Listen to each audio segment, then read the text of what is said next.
এখানে ভাই ঝাঁকি জাল ফেলানো হলো।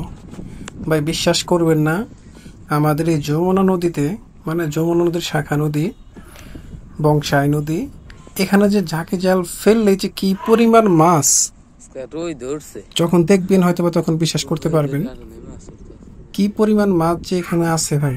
দেখেন, অথবা এখানে যে মাছের যে অবস্থা, ছোট ছোট পুঁটি মাছগুলা নিচ্ছে না, ফেলে দেওয়া হচ্ছে। যেগুলা টুকটাক একটু একটু বড় সেগুলো নেওয়া হচ্ছে ভাই।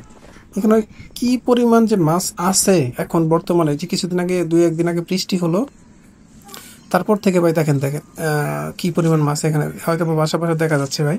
নিচেও দেখেন ওই যে পড়ে আছে, ওই যে বালিতে দেখেন লাফালাফি করছে, কিন্তু ওগুলা কিন্তু নিবে না, ওগুলো নিচ্ছে না। তাহলে বুঝেন ভাই এখানে কি পরিমাণ মাছ আছে যে মানুষ এখান থেকে ছেড়ে ছেড়ে দিচ্ছে, মানে বড় বড় না হলে এগুলো নিচ্ছে না। দেখেন কি অবস্থা। আর আপনারা যদি এখান থেকে আসতে চান বা আশেপাশে কেউ যদি মাছ ধরার পাগল থাকেন বা ভালোবেসে থাকেন, তাহলে আসতে পারেন এখানে। আপনারা আসবেন হচ্ছে যমুনা নদীর পাশে, বংশাই নদীর পাশে। বংশাই নদী আছে একটা শাখা নদী, সেখানে আপনারা আসবেন। আপনারা যদি এদিকে আমাদের এখানে আসতে চান, তাহলে আমাদের সাথে যোগাযোগ করতে পারবেন, অথবা কমেন্ট করে আসেন, আমরা আপনাদের সাথে থাকবো।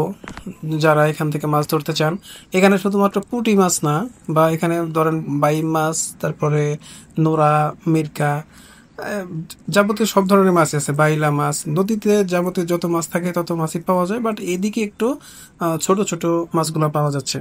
আর এখানে দেখেন সব মাছই কিন্তু ধরা হচ্ছে না, টুকটাক যেগুলো টুকটাক বড় আছে, বা ইভেন বিশেষ করে গোলসা মাছগুলা থাকে। আবার এদিক থেকে আমাদের যে এদিকে ভাই আমাদের এখানে শিবজাল বলে, ওই শিবজালে মানে একটা খেওয়ান দিলে মোটামুটি 1 কেজি 1.5 কেজির মতো ছোট ছোট পুঁটি বা অন্যান্য মাছ পাওয়া যাচ্ছে। তো ভাই আপনারা যদি আসতে চান তাহলে আসতে পারেন। আর যদি যারা ভাই মাছ লাভার আছেন, আর যদি ভিডিওটা ভালো লেগে থাকে, আপনি একটু লাইক কমেন্ট করবেন, প্লাস এই চ্যানেলটা একটু সাবস্ক্রাইব করবেন। আমরা দূরে দূরে যাই একটু ভিডিওগুলো করি আপনাদের দেখানোর জন্যই। ধন্যবাদ সবাইকে।